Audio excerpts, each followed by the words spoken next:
So welcome back to the Hellbound Podcast, hosted by myself, Alex Blackburn.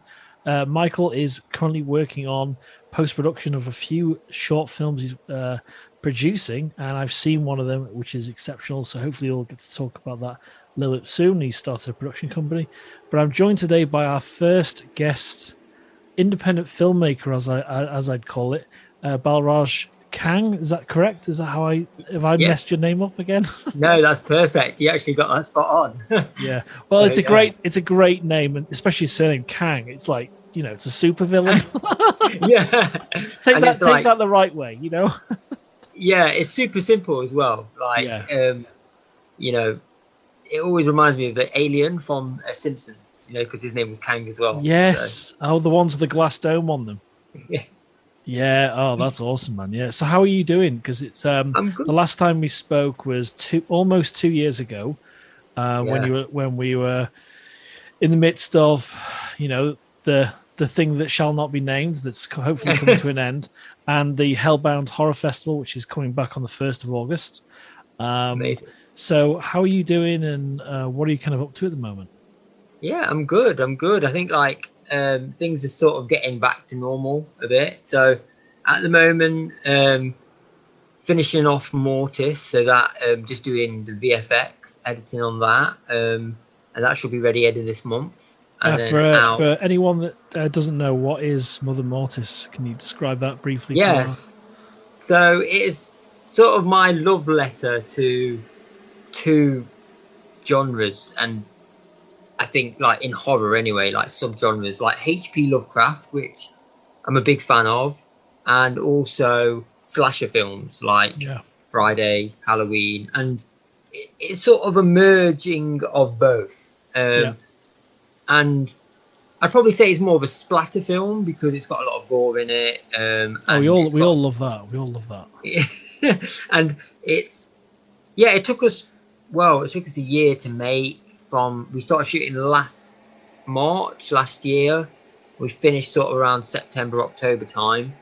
And then since then been editing it, and it's just a long process. So that's gone from the original concept in the 15-minute version to something more feature length? Yes. Yeah. So what happened with that was started off with the short, which was only about 12 minutes. And it did real good at film festivals and stuff. And I just wanted to expand on it. So ended up making it 6 parts, all in one feature, and each part basically shows a different sort of event going on relating to Mother Mortis, and it sort of culminates up to part 6, which is the finale. So yeah, it was good to shoot. It was fun. It's nearly out. It's going to be out on a few different distributors. So Troma Now. It's going to also be on Culture Shock, which is an American distributor. That's Dark awesome. Hollow. Awesome. And Prime, Amazon Prime, it's going to be on. And also I'll be distributing it here in the UK. So, it should be out. We're expecting it mid-July. So, yeah, that's Mortis. That's quite exciting. Please send us any links as well, because we're more than happy to share that and post that when I do the let me turn myself down a little bit. When we do the second festival, the kind of push for that, and everything gets updated, the channel art and the website and everything. We're more than happy to put a link in there for the Amazon or and we'll help you with that. Yeah, I'm planning to send it to a very, very select few of festivals like Mortis, including Hellbound, in August. That's why I'm hoping now to get it out in certain platforms, but wait off a little bit on Amazon Prime and stuff until later on the year, so that I can do a little bit of a festival run. I'm not planning to send it to many places, only sort of between sort of 10 and 15. It's a lot of work. Festivals. It's a lot of work submitting. Yeah, and I think I've learned to be more selective with the festivals that I send it to. So I don't want to be sending it to a festival that doesn't appreciate horror, you know. So yeah, I'm going to try. I can tell by your social media posts how important that is to you. Yeah, I blow in the wind with my feelings for festivals. There are certain festivals, don't get me wrong, which I really support and I enjoy, and you know I keep a track of, you know. But then there's other festivals as well, and as you know, running a festival that aren't for the filmmaker, you know. So it's like it's a bit snobby, isn't it? Even with horror, it's snobby, and also like they just want to take your money, like, and that is like what it is. It's like it's a pit. The way I see it, it's like your film gets submitted, you pay your money, and then nothing happens. Like not even recognised or thanked or it's awful. It happens in sport. It happens in things you support yourself with your money or submissions. Like you say, it is a like a deep dark pit, like you say. And it just disappears, and there's no kind of appreciation. Yeah, and I think like even now I've realised, obviously, getting more and more into the industry and getting to know more people that are outside my immediate crew. Because before I was very like isolated, and it was just me and my crew making films, and I ignored the outside world. But slowly I've started making connections with different producers and crews and stuff. So it's like there's a lot of people out there that are festival doctors, for example, you know, and people that like are agents but don't do anything and take some of the money, or a lot of these very, you know, not so transparent and great distributors. So it's like you've got to be, and it's the same for filmmakers, you know.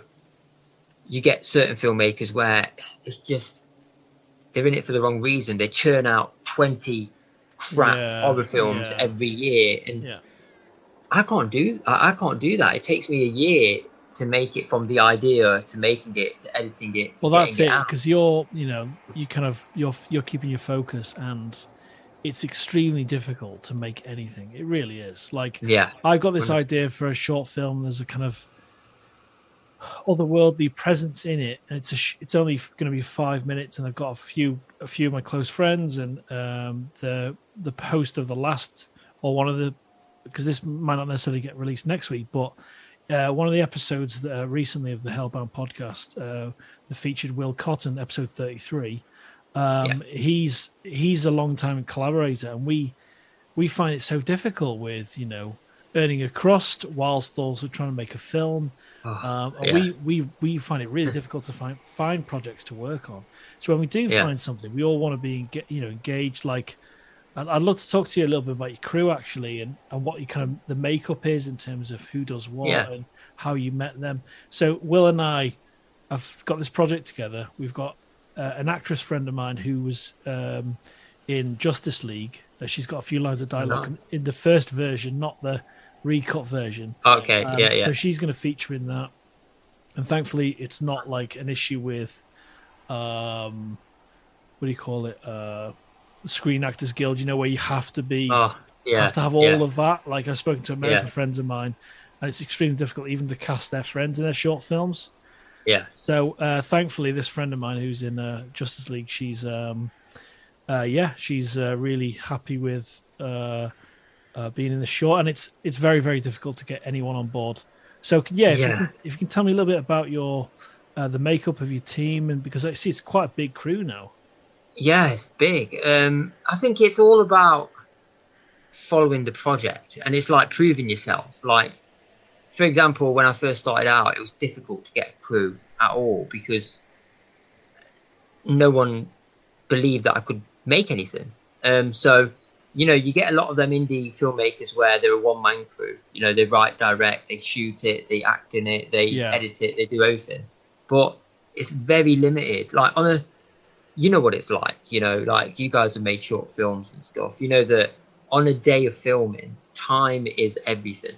And like having a big crew is a gift and a curse in a way, because you've got a lot of people's expectations and you have to manage it really well. And if you don't manage it really well, it causes issues, which is the curse. But the gift is you've got all these amazingly talented people who are like working with you in a singular vision, and everyone's really driven by passion for the art. And it's different when it becomes a job. It's different when it becomes a day job and you've got to do it almost a chore. Like that's the reason why, you know, I keep my separate day job from my, you know, my film life, just because I want to still enjoy it. I don't want it to be, you know, become a slog. But my cruise, it's evolved naturally. That's why it has to be a passion, because if it wasn't a passion, the filmmaking, and it was like, I work for a university as like almost a lead in video production in terms of marketing. I'm actually cutting together a trailer for the cinema for the university, which is amazing. It's getting color timed properly in London and everything, which I'm not involved in the final audio mix, which I'm gutted about because they're going to go to some Dolby place in London. Wow. Nice. But yeah, I find it difficult, even though I've got talented friends I work with, to bring them into the fold of what I want to do outside of work, because it almost reminds me of work as well. And I don't want to don't cross the streams, you know what I mean? Yeah. I think I'm the kind of person where, you know, if no one's going to make it, I'll still go forward and make it. If no one's going to give me money, I'll make it. I'll find a way, because at the end of the day, if I don't make my ideas, you know, they're not going to get made. And when you started, were you in front of the camera as well? No. So I avoid. I have recently actually done a cameo in a film, a horror film that's being shot in London, and that had Lawrence R. Harvey in it from Human Centipede and a few other people. Oh wow!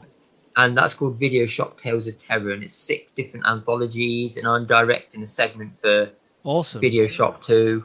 But the thing is I sort of like started wanting to learn as much as possible, and I met people along the way. Either it was just destiny or fate, or I attracted people that liked my ideas, and that sort of formed the crew, you know. And I went through points where I had a DOP, and at the start, when I first started my filmmaking journey, and it didn't work out. Then I had another one, and it didn't work out. And now I'm on my third, you know, he's my guy, you know. And what was the moment? What was the moment where you realized that?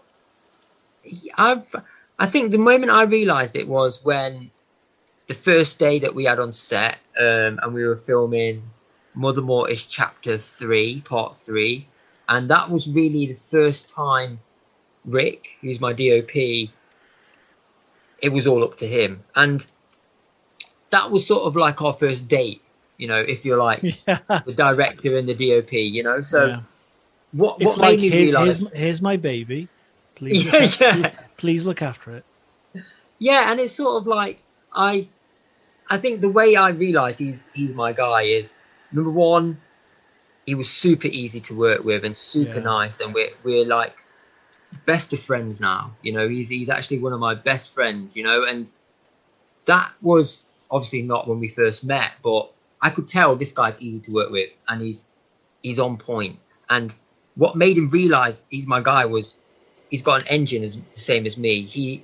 He's not the kind of person that, as a DOP, and I'm the same as director, we're not the kind of people who sit back and watch the monitor over and over again, or have a tea. And we are on it, like. And I think that's what I realized. I realized at the end of the day, and it's like 12 a.m. midnight, he's the guy that's there left with me. Him and Hannah, you know, are the two people that. Hannah's my girlfriend. She's also producer. She does costume design, set design, and for the recent film that I did, Diwali Maniac Bloodbath, she was my assistant director as well, because I needed somebody I could trust. Trust is massive, and that's a whole other thing, isn't it? Like, my wife's done an episode of this podcast, and she would make a good producer, but I find what was that like working with her as well as having that relationship? It was quite easy. You know, she knows how much I love films. She knows she knows me inside and out. And, you know, she's the kind of person where I'm on set and I'm going like the clappers and I'm not eating for 12 hours on set. And she's the person that comes to me with a sandwich or a drink or, you know, and that's what keeps me going, you know. And even though some points I'm like maybe a bit snappy because I'm so stressed out. It's the hanger as well, isn't it? The thing is, other people would take it to heart. And, you know, other people would get offended by that. But she knows me so well that she knows that I don't mean it. And she knows that I'm just focused on getting the task done. And like you said, like, trust is everything. Like, I trust. People have seen her by my side through the whole process. So they know if Bal's not there, Han's going to know exactly what's going on. So, yeah, I've got people. I'm just blessed with a great crew, I guess. Like, you know, and it's great, rare that happens. And who's the person that's doing your makeup for your current film? So I've got special effects makeup. I've got 4 SFX artists at the moment. So I've got April Green, who's makeup artist. She's very experienced and she's really good at people management. In her job, she teaches other SFX artists. So she's the person for the new film that we made, Diwali Maniac Bloodbath, and for Mortis and Defenders. She was the person that really led the SFX. Then I've got obviously Jay, who is the person that played Mother Mortis, and he also he's more of a self-taught SFX artist, but he's become absolutely incredible. He's a fast learner, and he's really good now at making puppets, doing facial prosthetics, and building things. He recently made a Batman suit from scratch with no help. You've posted about that. That looks great. Yeah. And he made a skin lamp as well, like inspired by Ed Jesus. Yeah, and that's so the best skin lamp I've seen. Yeah, when I seen it, I was like, it looks so real. I almost want to call this episode Skin Lamp. Yeah, you can. That's so dark. Dark. So yeah, that's awesome. And sorry, you were saying, yeah. I've got 2 more as well. I've got Hazel McCarthy, who's been with me from the start, and she's great at SFX, and she also acts, and she's a brilliant actor, which we've sort of just found. And then I've got Abigail Hunt, who is like the rising star, like the youngster of the team, but she's sort of the person who likes to be very creative with things. So yeah, I'm really blessed with those 4 as a team for the SFX. I see that you've upgraded from the low light leaded windows interview space we were in last time. So is this a different house or? Yes, this is a different house. Moved house in, when was it? Beginning of this year. So it's been a while, a few months or 6 months, but it feels like we've been here for ages. So yeah, you settled in nicely.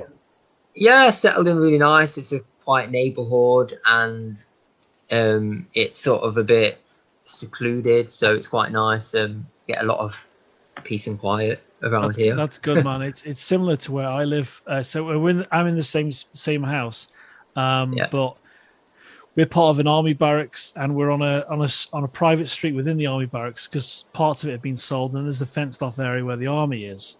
Oh wow! And then so these houses were first offered to police and nurses and people from the military, and we loved the street, and it was really quiet. And then the other night, I saw, I don't know what you call a group of foxes, but walking, and all I saw was in the silhouette underneath a street lamp at night. It was like 12:30 midnight.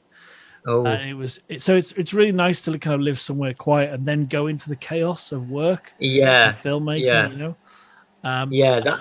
That's very true. Before I forget, I've got. Sometimes I try and go onto people's live stuff as much as I can. And I saw, I don't know what it was, but I really loved your late night walking down the street rant.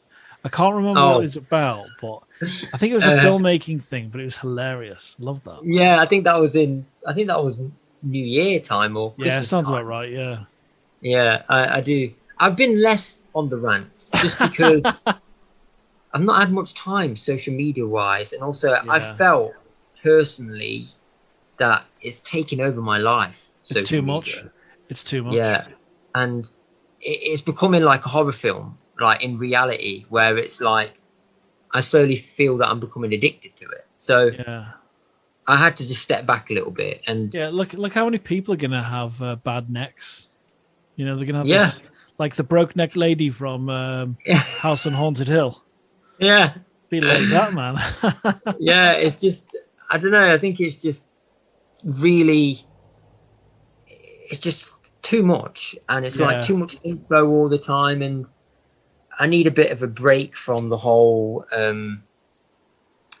rigmarole of having to deal with. Yeah, it used to be more enjoyable when Instagram was more about photos and video. Now it's more about creating networks and social stuff and chat. And and it's about selling things and everything. God. Yeah, money gets into everything and it ruins it. That's always what the root of all evil totally is. Money. Really want to talk about your new project because my wife's Indian. She's a Windian, so she's a Welsh Indian. Her family from the Punjab region of India. Yeah. And I really want to know about this horror film. Can you tell me the title? You've mentioned it before. Yeah. Can you give me a premise and what stage it's at? And it sounds mental in a good way, you know. So if you can tell me about that, that'd be great. It's called Diwali Maniac Bloodbath, and it's a Brit Asian slasher film. So it's the general premise is it's about an ex-lover of a girl getting married, and it's his quest for revenge against her and her family and her new husband, and in part it's not got much comedy elements to it. It's quite dark and serious. It's quite, obviously it's very brutal. And we literally, filming wise, we did the first day of filming on the 5th of June down in Romford. And it went really well. We were shooting for 12 hours non-stop. I think we got 12 kills in one day, which is more than all of Mortis combined. So we really went at it. And and I'm trying to have it so it's the two worlds combined, because the girl, the bride, she's Caucasian, she's white. Okay. Her new fella is Indian. Yeah. And the killer, the main bad guy, he's Indian as well. So when I went into it, I wanted to do a film where it's a British horror film, but the bad guy is Indian, because I never seen that happen before. And I found an amazing actor from up here, Haroon Rafiq, and he's very method in his sort of technique, and it just ended up being a project now where it's sort of, we've done the first day of shooting. I'm now editing the first edit and deciding on which pickups I've got to get, and then going to be deciding the next few days of shooting and trying to just lay them down in the diary. But it's going to have Indian soundtrack. It's going to be very sort of Suspiria style lighting that we've done. And yeah, I'm excited. I'm thinking it'll probably coming out early next year, because it's going to take the rest of this year to finish shooting it. So yeah, that sounds great, man. I do love the look of that, because I saw, was it the wedding ceremony or a party scene or something, And I was like, oh, okay. And then it was your description of it was the caption. It was something about first Asian, was it? That's it. Horror, Diwali horror films. Like, oh, that sounds amazing. Yeah, that's definitely up my street. You know what I mean? Because I've got extensive Indian family now. I'll send you a copy. I'll send you a please do. copy. I would love. I'd love. We'll love that. We'll absolutely love that.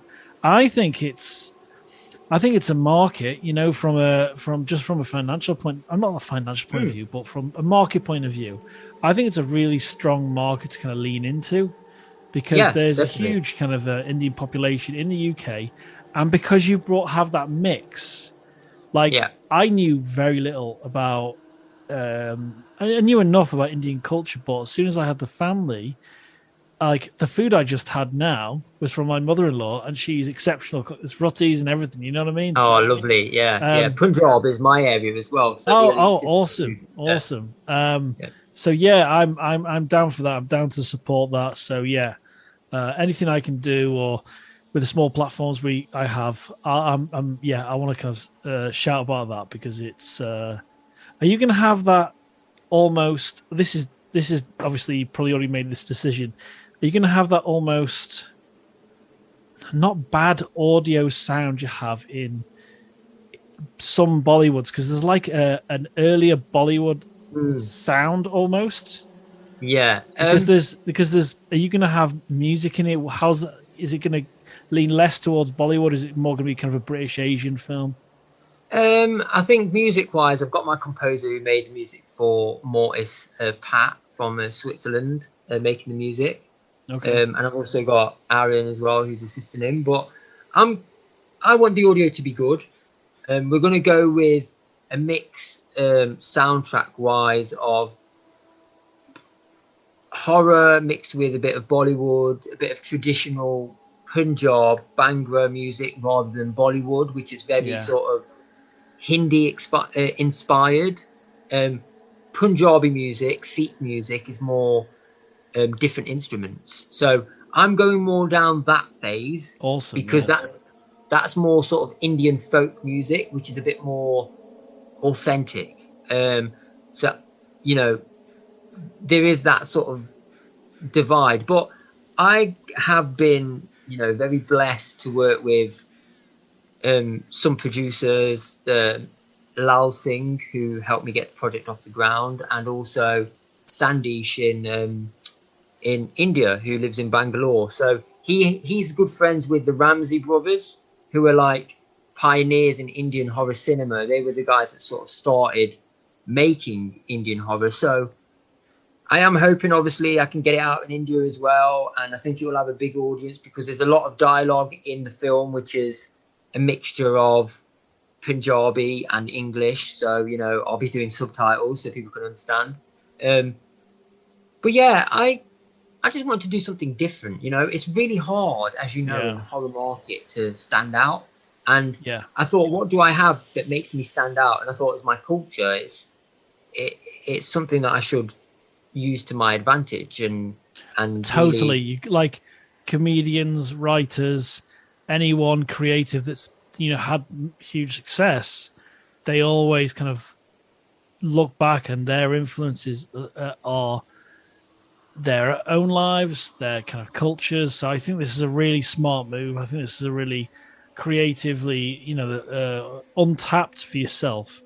I think it's I'm really, really, really curious about it. And I think, putting your own kind of influence on it, your own stamp on it, I think it's a really, really interesting move. So what was the title of that again? It's called Diwali Maniac Bloodbath. So obviously the film. That's awesome. Yeah, the film's set in Diwali. It's based on the Maniac, and it's a bloodbath. I'm looking forward to it. The problem that I have is like competing ideas for scripts. So like at any one point, I probably have about between 5 to 10 scripts, which I can film. and which are filmable scripts, because you get filmable scripts and you get absolutely non-filmable scripts, which are like, I need a big budget. So I've got a lot of scripts, and it's always hard to decide which one do I need to make next, because it's a long process. You're creating something which takes time, effort, money, and you've got to be invested in it. You've got to be wanting to finish the project. And that's why I thought, this was maybe a project that if I hadn't made it now, maybe I couldn't have made it later. Yeah. And I had Asian actors at my fingertips, which were very hard to find. I must admit, in the UK. Was that the number of Asian actors, or the ones willing to do this kind of horror? Both. So it was the number. There's naturally a lower number than Caucasian or African or even Oriental. Like, I realized the Asian number is much lower. And also there was certain actors who thought the plot was too dark. There's a scene, well, I probably shouldn't ruin it, but there was a few scenes which people weren't too happy about being involved in. Was it like crossing a line to them with mixing horror with the Indian culture kind of thing? Yeah, it was. I had a few problems. So some of the actors didn't want to be extras. Some of them wanted to be main role or nothing. Other actors were a bit more difficult to deal with, and I like to think I'm quite a good judge of character, so I gauged the fact, this person might be a bit difficult, and in the end it turned out that my hunch was usually right. But yeah, and then there were certain things where the script, they were a bit not too keen to have their name associated with having their head bashed in with a hammer, or having a cleaver shot to the head, or I know people. I know people like film fans like me. Like, if I was going to be in your film, like, can I get my head bashed in? Because that's just cool. Yeah, people love being in horror films and getting murdered in horror films. Yeah, I think that's what it was. It was a real difficult situation. But I'm really blessed because the actors that got involved, amazing. And I found so many great actors. That's and awesome, I found some brilliant Asian actors, which I'll be doing more stuff with. So, it's difficult finding actors. It's always like throwing a fishing net out with an idea and then seeing who circles around it and then trying to reel them in. I totally agree. Like the short film I'm working on, I knew this person since 2001, where a friend and I were traveling around Europe for 6 months, and at the end journey, we met in this. My friend and I met these two girls in this campsite in Amsterdam. There's a long story. Yeah, it sounds like a fun story. Not with these two girls, but basically we made really good friends with them, and then I was friends with this particular person, and she ended up being in like Hinterland and a Two Heads Creek horror film, and then she was in Justice League. Wow. But she's really great, and she'll feature on the podcast at some point. Her name's Kasha Bajor. She's super talented, and then we talked about making a short film or something, like doing something together, like production wise. And I feel very, very blessed to have someone that's worked on something really serious, and her range is from comedy to horror. She's super talented, and I sent her the script for this piece that I kind of tempted to turn it into horror. It's drama at the moment. It's only 5 minutes, but finding actors is one of the, especially when you're working at, here's Hollywood budget, which I'm holding my hand up high, and then there's UK budget, and then there's where we are. You know what I mean? So it's very, very difficult. There's one last thing I wanted to talk to you about before you go. Is I asked you to I think of 3 films before you joined the podcast, that 3 horror films. I know we could talk, especially about one of them, for hours, hours and hours, about theories about who's an alien and who's not. I think we almost spilled into that last time we spoke 2 years ago. Yeah, we did. So, what are the 3 films you'd like? So, well, we can do this where we reveal it one by one if you like. So, which one should we talk about first? I say Society, just because that was the last on my list. So we'll go last to first. Okay. And what is it you love about Society? And can you give a very brief description of what it's about? Yeah. So it's basically about a guy who realizes that his rich parents are involved in something weird, and his whole investigation through the film is trying to find out what that is.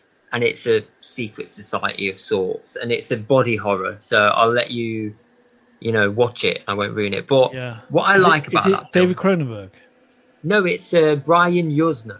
So it was Brian Yuzna's sort of one of the ones that should have been much more popular than it was. But obviously, everyone knows Brian Yuzna for Bride of Reanimator. I love that. Yeah, so Society, what I liked about it was the build-up is excellent. It's a master class of building horror tension, but also... Oh, I know this movie. The finale blew my mind. When I watched the finale and the SFX by Screaming Mad George, who's way criminally underrated, the finale was just like, wow. And I literally watched that finale, which they call the shunting. I watched that probably 3 or 4 times in a row just to like get my head around the visuals. Yeah, but I've just brought up some screenshots of the movie. Wow. Yeah. If anyone's listening, for people listening to this, Google the film. Just Google Society horror movie, and then click on images on your Google search, and you'll get an idea of Balraj's taste. The poster art is amazing. I love the poster art. Yeah, the poster art's really good. With the kind of actress or character that's pulling her own face off. That is grim. Yeah, that I'd recommend that. Okay. Second, what's the second one, man? Yeah. Second one on the list is Hellraiser 2 Hellbound. And that is just simply because, my opinion, it's the best Hellraiser film made. It's our namesake for our festival and our podcast as well. Yeah. I knew that we would get along. And it's one of them films where you watch it and it's got that repeat viewing ability because you're always just appreciating the depth, the sets, the acting, the SFX, the characters. It has, for me, one of the best. I'd almost say the first 2 are legendary. The first 2 are epic. And this is a huge step up in production. Everything about it. The scene where... what's the Cenobite called that's like going crazy and trying to destroy everyone else?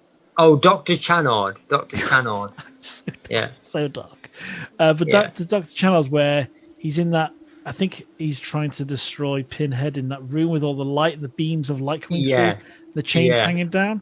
There's a shot in that where Pinhead's lit. I'm looking at the still now, and it's just a beautiful image. It's so dark. It's so sinister, and I've got. I'll shout out to Wave Props for this. Wave Props. This is a Hellraiser 2 thing, but I'll show you something else first. I almost died of COVID in 2020. On the day I was supposed to get married, I went into the hospital for 2 weeks, intensive care. That's a whole story in itself. But as a return to work present to make you feel better, he made this. So he made at a scale and correct color of the Maltese Falcon. So wow! This is how it actually looks in the film because it's black and white. You don't see the black. That looks amazing. Right, he made that. Wow. That's Wave Props. That's Matt Atherton. Shout out to him. But very nice. Something I commissioned him to do was this from the second film. You see how it has got the different colors? Yeah, that's one of the best ones I've seen. Yeah. So he made this. It's got weight to it, and he didn't. He's got a little trade secret that he won't tell me how he puts weight in it. But he made the lament configuration for from Hellraiser 2, because it's in one of the bell jars. This one. Yeah, that's amazing. That looks like real good quality as well. Like it's in. It's on my little shelf in one of my. I posted a picture of it, but yeah, Hellraiser 2. I think it's a I won't say it's a step up, because you can see Stranger Things Part 4 took a huge influence from Hellraiser and Hellraiser 2. Especially, I don't know if you watched the newest Stranger Things. I've not yet, just because. Look for the windows in some of the houses in the flashbacks. You'll see the roses, the leaded windows from the first movie, and Nightmare on Elm Street is a big influence as well. So I think you'll really dig the newest Stranger Things. But yeah, Hellraiser 2. Oh, it's so sinister, especially when you see how Cenobites are made. Yeah, and it's that they put them in that. Oh yeah, I loved it. I thought it was just to me, it's difficult. Like, even I liked Hellraiser 1, 2, 3, 4, 5, 6. Forget all them ones. But another one which was really good was Hellraiser Judgment, which was by Gary J. Tunnicliffe. That's not bad. Not bad. Yeah, that was good. And the final film is. Shall we? You know what we can do? We can either talk about that. I think we actually need a separate episode about your final third film. John Carpenter's The Thing. Amazing. To me, probably, definitely the best sci-fi horror film ever made, and just an inspiration, I think, in everything I was looking up to the alien god in the sky, but I agree with you. Yeah, I do love it to bits. I definitely think you're right. I think we should have one where we just speak about that. Talk about that, and our favorite scenes now. And all sorts. So that is Balraj Kang's 3 films he wanted to shout about, because we can talk about new horror, we can talk about old, but I like kind of society. I've seen once, and that was grim. I watched it when I was like 15. And that had a profound effect when I was 15. So I'll revisit that before we record again, actually, and we'll follow up this episode with a recording soon. So we'll agree on a time and a date, and then we'll record an episode just about The Thing, and we'll build it up around that. I think that'll be awesome, because I won't start talking about it because I'll go on for hours. Seriously, the chess machine, I've got some theories that you'll like to hear, but we'll wait. Yeah. Especially about who's what at the end of the film. Definitely. It was great speaking to you, Balraj, and I'll keep in touch, and I'll send you a little message in a sec about the next episode, and then we'll crack on with The Thing. Yeah, thank you for having me. It's always a pleasure. See you soon, mate. All right, bye-bye.